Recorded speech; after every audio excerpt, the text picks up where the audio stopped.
I'm not okay. Lately, I've been unmotivated, filling my mind and my body with rubbish. I am in a complete rut. How do you get out of a rut? It's all about habits, our daily habit. But what are habits? And how can we change these for the better to improve our mental and physical health? I'm going to be implementing 5 daily habits over 30 days to see if it can really make a change on your physical and mental health. The 5 habits I've chose to implement for 30 days are a ban on social media. I know, I must be crazy. I spend too much time scrolling on Instagram and on TikTok, and I get myself in a social media hole, which I know is draining my mental health, and sometimes I can't click out of it. Eating healthy and making sure I drink my 2 litres of water a day. Waking up at 7 AM every single day. Not lying in bed once I wake up, making sure I get straight out of bed. Exercise every day. I'm a girl who hates exercise, so this is going to be a hard one. And finally, making sure I get outside every day and getting a little bit of vitamin D. If you are someone who has struggled with their mental health, you know how difficult it can be to even leave the house some days. But before we get into week 1, let's talk about habits and why are they so important in our daily life. Habits are small decisions we make and actions we perform every day. They are the things we do without even thinking, like brushing our teeth or having a shower. Habits are stored in our unconscious, so we can free up space in our brains to do more complex activities. It is important to note that making, breaking or changing habits take time. So think of the original habit you have, how many years and how many times you've had to repeat that action for it to be stored and turned into a habit. It has taken a long time for your brain to turn that into a habit, so it isn't going to change overnight. But if you keep repeating this action over time, it will no longer become a conscious effort.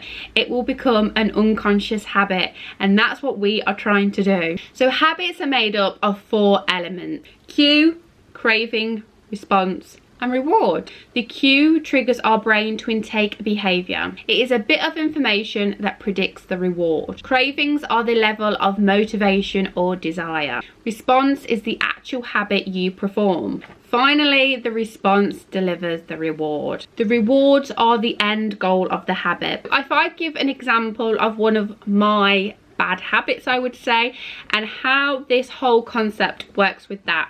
So for me, I am someone who can emotionally eat and crave sugar, and that is something that I want to change. So if I think about that within those elements, so the cue for me is when I am upset or I'm stressed, that is my cue. So my craving is something sweet. That's my level of desire. I'm feeling emotional.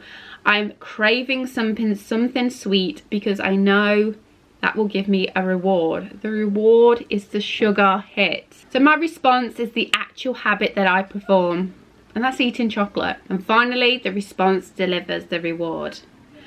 The lovely taste of chocolate and that sugar hit. And that is the loop of a habit. So let's look and see how we got on with week 1. Good morning, guys. It is week 1, day 1. As you can see, I have just woke up. It is early. I didn't go bed till about 11:30 last night because I was editing, and then Harper was up a lot through the night, so the temptation to hit that snooze button was real this morning, but I didn't, and I'm up.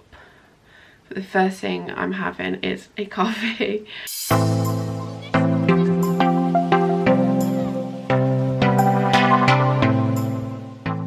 How am I feeling?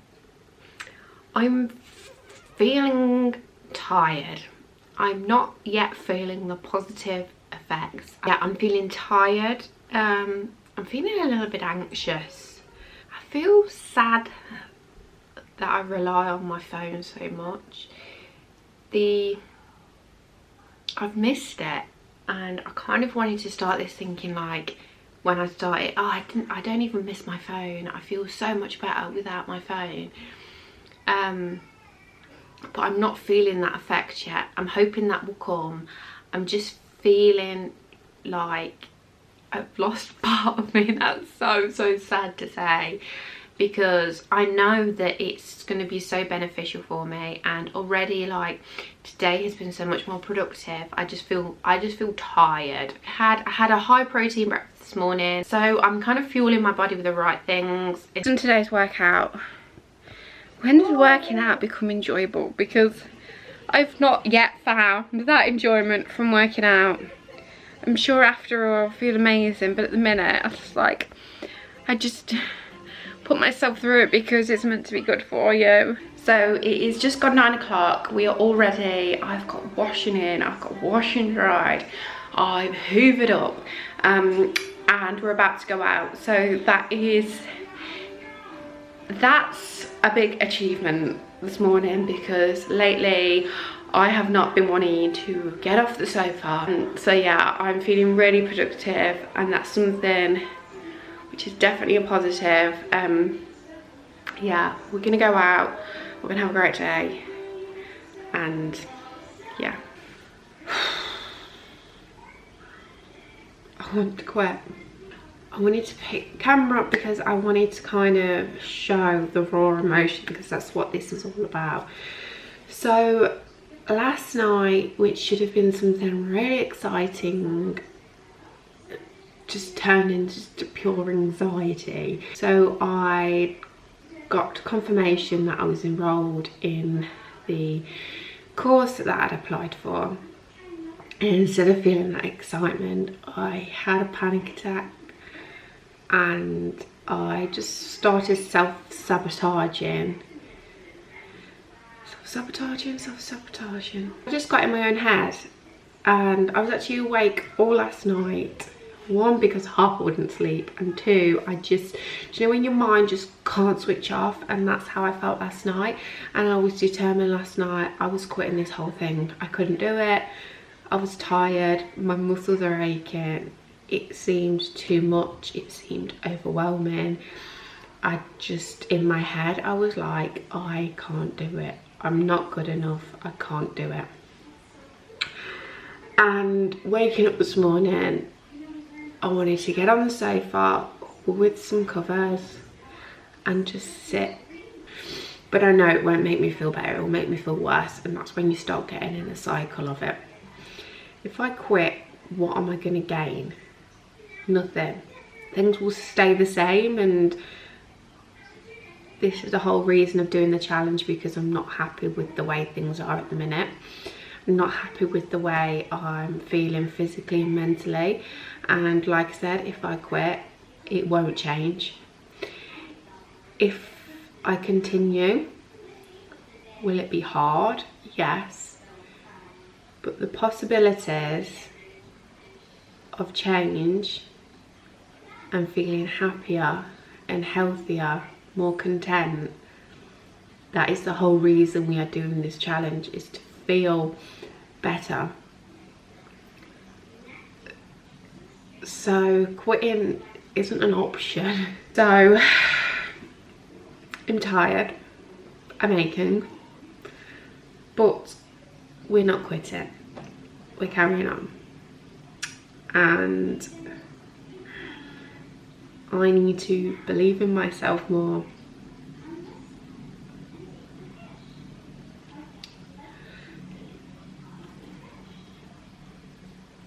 And believe that I'm good enough.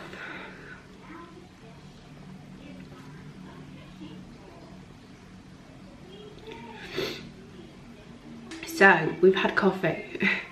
I'm glad I've not quit caffeine. Look at my eyes.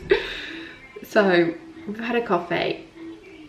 We're gonna put our positive heads on, because filling my brain with negativity is not going to help at all. We've got to think positive, and we're not quitting. So that's the end of week 1. Let's talk about what we learned and what changes we're going to make week 2 better. So as you can tell, week 1 was a bit of emotional roller coaster.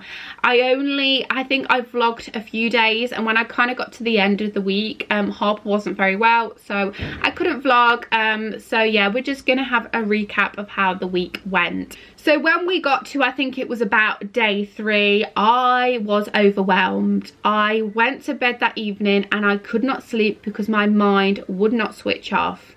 And the best way I can describe this is our brains are like a computer. If we have loads of tabs going on in the background, the actual thing that we are wanting to concentrate on slows down.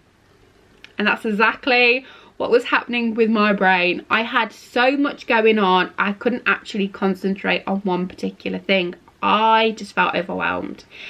And that is one of the biggest things that I learned from this week, that I was doing this all wrong. It's best to implement small changes over a long period of time, and you're more likely to be successful. So the way I like to look at this is I like to look at habits a little bit like building blocks. So to build successful habits, you are adding one building block at a time. You're taking it slowly. You're building your foundation to make a nice, secure habit. So this is an example of somebody who's tried to change their habit over a short period of time. They've quickly built it up, but what happens here, there is no foundation. They may come across an inconvenience in their life, and because their habit isn't secure, it can take one push, the habit falls, collapses, and you've got to start building all over again. Whereas if you take your time and build a solid foundation, brick by brick by brick, you are going to build a healthy habit. So that is the big thing that I have taken from this week. I tried to do way too much and I completely overwhelmed myself. I was exercising every day. I was trying to eat healthy every day. I took on a new course, for goodness sake. Like, what? I was making sure I was drinking my 2 litres. I was getting outside every day. I was just being hit by all this information, and it was far too much. So what are we going to do about it? I tell you what we're going to do about it. We are changing our approach for next week. It is all about learning. That's what life's all about. It's trial and error. We are learning from my mistakes. So going into this week, we are mainly concentrating on eating healthy and exercise. They are our 2 main focuses. So last week I wasn't on any particular diet, but one of my goals is to feel fitter and healthier and lose a little bit of fat. So we are actually going to be on a calorie deficit from next week, which we will talk about in another video if you want to know how many calories I'm on and things like that. But we are going to be on a calorie deficit next week, and we're going to be exercising. I'm not going to be putting too much pressure on the exercising. If there's something which comes up and I'm not able to exercise that day, I'm not going to beat myself up over it. But I have just ordered a step, which is coming today, and you can do like workouts with this step. There's loads of videos online, so I'm actually going to be doing that because that is something I can do in the house with the kids here. Whereas if it is going out for a walk, a jog or anything like that, it's difficult to try and do it around the kids. I've got no hope of going to a gym. No hope. I'm hoping to do that every day, but if something gets in the way, there's no drama about it. So waking up at 7 AM every day isn't that difficult for me because I have 2 small children. It happens anyway. I can't remember the last time I had a lie-in. The only thing I do sometimes is I just like scroll on my phone for about 15 minutes, but which I've not been able to do because I haven't had social media, which takes me next onto social media. When I first deleted social media, I'm not gonna lie, it felt like someone had chopped my arm off. I felt a little bit lost, but now 7 days social media free, I don't miss it. I'm not gonna lie, I do not miss it. I do not miss the feeling of anxiety when I'm on like Instagram or TikTok from someone who has been trying to grow on those platforms. The pressure of trying to get likes, trying to get people to follow me, feeling like it's like a big competition is just overwhelming. So having that taken away, and it's even things like going out and having a coffee, feeling like I have to take a picture of it and put it on my stories. It's like I couldn't even enjoy doing the things because I felt like I needed to like document it and show it to everybody, but in reality no one cares if I'm having a coffee. Let's just be honest. It's been like a big relief, and I don't know if I'll ever go back to it. I don't know. The only thing which makes me feel like going back to it is to try and grow on the platform, but actually if it's not good for my mental health, is it worth it? Probably not. So that's something that I'm definitely going to carry on for this week as well. No social media. I did start with like no YouTube as well, but that's kind of dwindled out because obviously I upload a lot on YouTube. I need to be active replying to comments and things like that. So I am feeling a lot more positive than I did midweek when I felt just completely overwhelmed. Now I've reflected on the week, I do feel like week 2 is going to be a lot better week, and I'm really looking forward to this week. Now I've kind of found my feet and I've realised what is doable and what's going to actually be beneficial is great. So that's everything from me today, guys. I really do hope you enjoyed this video. If you haven't subscribed already, please consider subscribing to my channel and following me on this journey. If you enjoyed the video, pop me a comment. I love to hear from you, and I will see you in week 2. Take care, everybody. Bye bye.